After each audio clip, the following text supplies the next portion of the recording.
முதல் வாசகம். நீங்கள் அரச குருக்கள், தூய மக்கள், உங்கள் அழைப்பிற்கேற்ப ஒழுகுங்கள். திருத்தூதர் பேதுரு எழுதிய முதல் திருமுகத்திலிருந்து வாசகம். அதிகாரம் 2, இறைவசனங்கள் 2 முதல் 5 முடிய மற்றும் 9 முதல் 12 முடிய.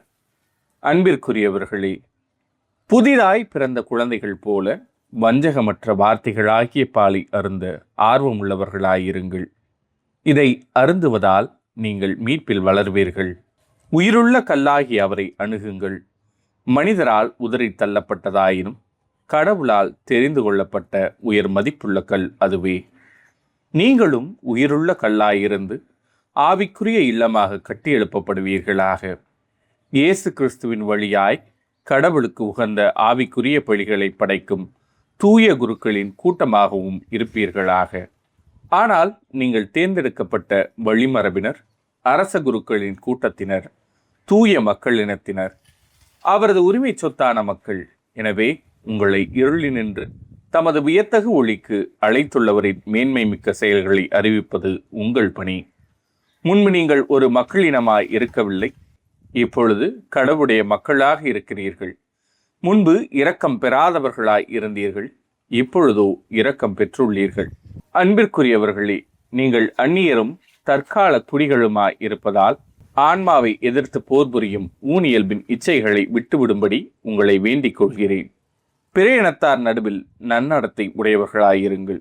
அவர்கள் உங்களை தீயவர்கள் என்று பழித்துரைப்பினும் உங்கள் நற்செயல்களைக் கண்டு கடவுள் சந்திக்க வரும் நாளில் அவரை போற்றி புகழ்வார்கள். இது ஆண்டவரின் அருள்வாக்கு.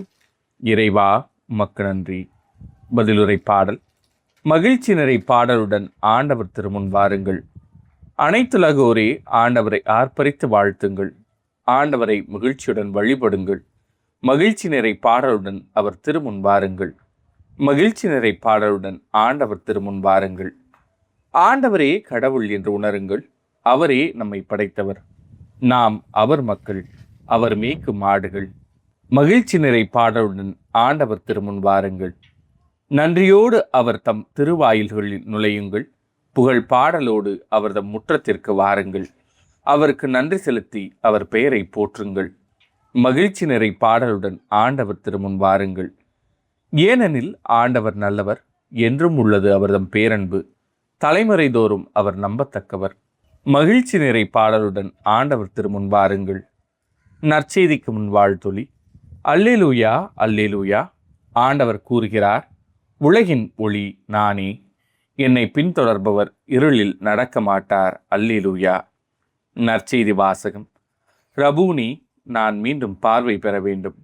மார்க் எழுதிய தூய நற்செய்தியிலிருந்து வாசகம். அதிகாரம் 10, இறைவசனங்கள் 46 முதல் 52 முடிய.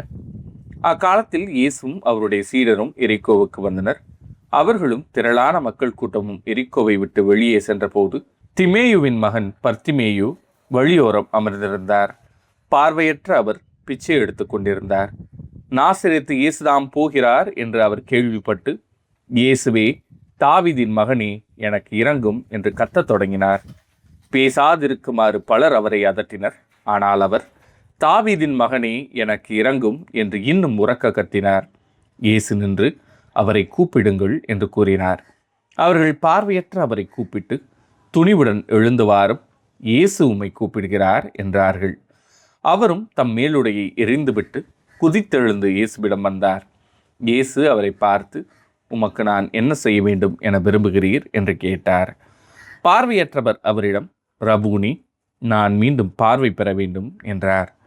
இயேசு அவரிடம், நீர் போகலாம், உமது நம்பிக்கை உம்மை நலமாச்சிற்று என்றார்.